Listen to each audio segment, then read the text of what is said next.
I am the Alpha and the Omega, the first and the last, the beginning and the end.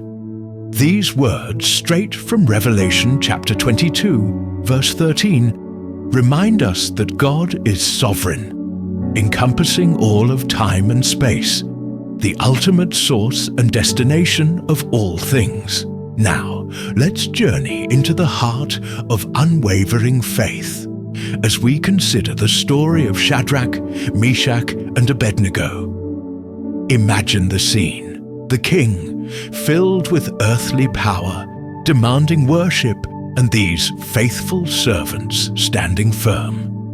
They declared, "If we are thrown into the blazing furnace, the God we serve is able to deliver us from it, and he will deliver us from your majesty's hand. But even if he does not, we want you to know, your majesty, that we will not serve your gods or worship the image of gold you have set up." And then a miraculous sight. "Look, I see 4 men walking around in the fire, unbound and unharmed, and the 4th looks like a son of the gods."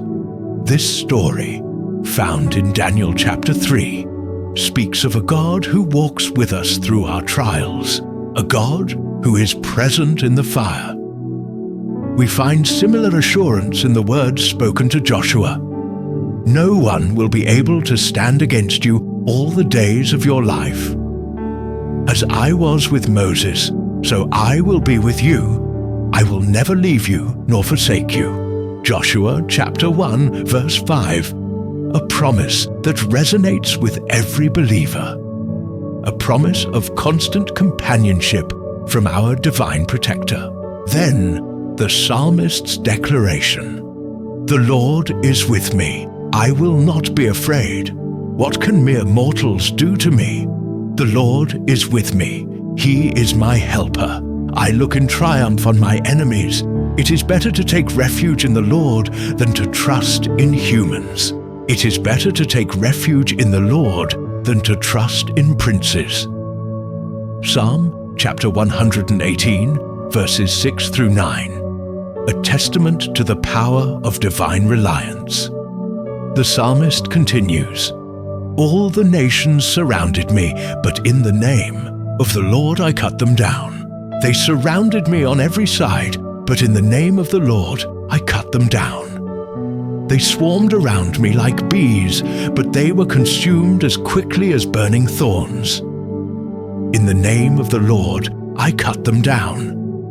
I was pushed back and about to fall, but the Lord helped me. The Lord is my strength and my defense. He has become my salvation." Psalm chapter 118, verses 10 through 14. A powerful reminder that with God we can overcome any obstacle. Now let's turn to the comforting words of Isaiah. "Do not fear, for I have redeemed you. I have summoned you by name. You are mine. When you pass through the waters, I will be with you. And when you pass through the rivers, they will not sweep over you.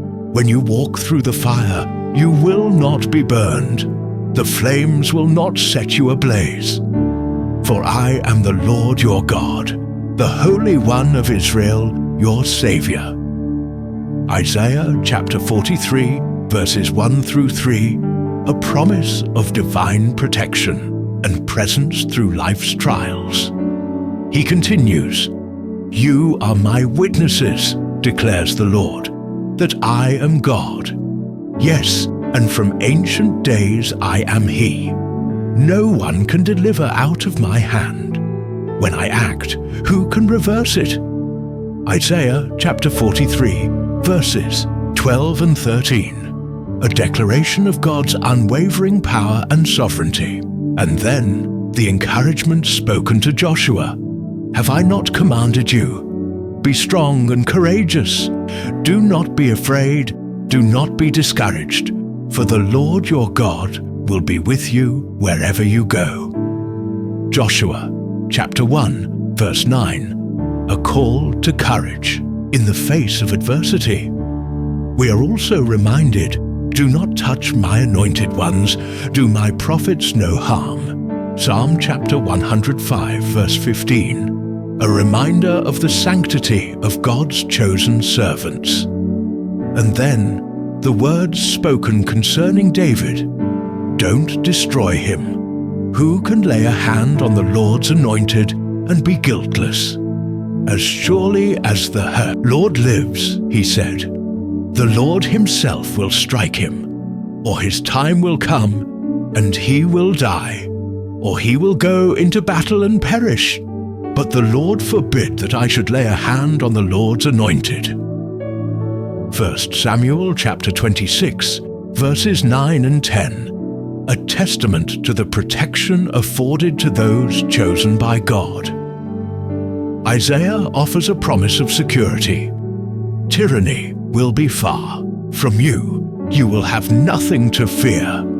Terror will be far removed. It will not come near you. If anyone does attack you, it will not be my doing. Whoever attacks you will surrender to you. See, it is I who created the blacksmith who fans the coals into flame and forges a weapon fit for its work. And it is I who have created the destroyer to wreak havoc. No weapon forged against you will prevail, and you will refute every tongue that accuses you. This is the heritage of the servants of the Lord, and this is their vindication from me, declares the Lord. Isaiah chapter 54, verses 14 through 17. A promise of divine protection and vindication. Jeremiah's words remind us of God's intimate knowledge. Before I formed you in the womb, I knew you.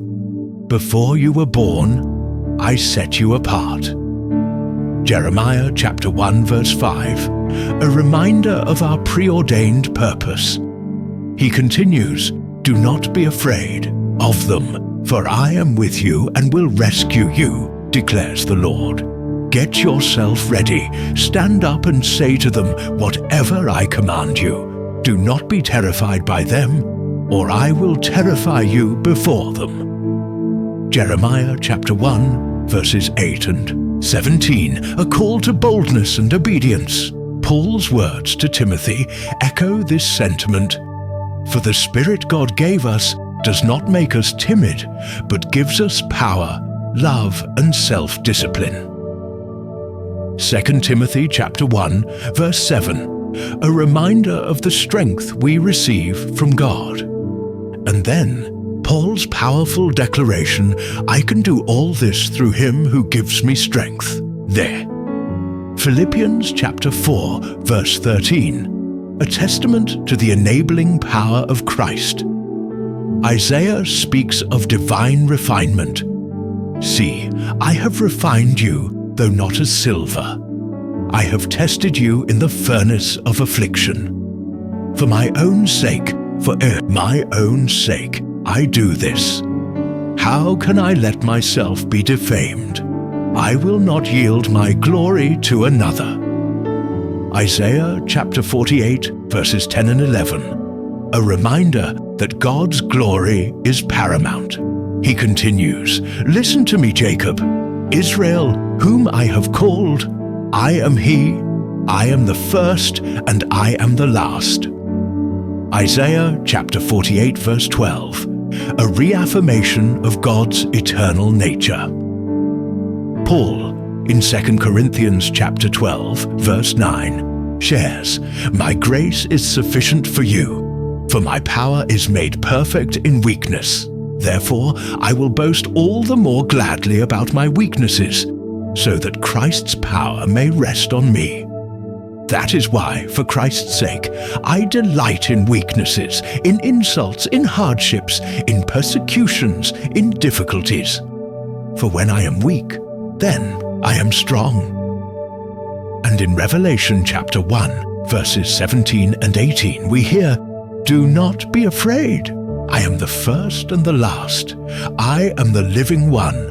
I was dead, and now look, I am alive forever and ever, and I hold the keys of death and Hades. And finally, in Revelation chapter 22, verses 12 and 13, "Look, I am coming soon. My reward is with me, and I will give to each person according to what they have done. I am the Alpha and the Omega, the first and the last, the beginning and the end." Let these words resonate in your hearts, reminding you that God is with you, always.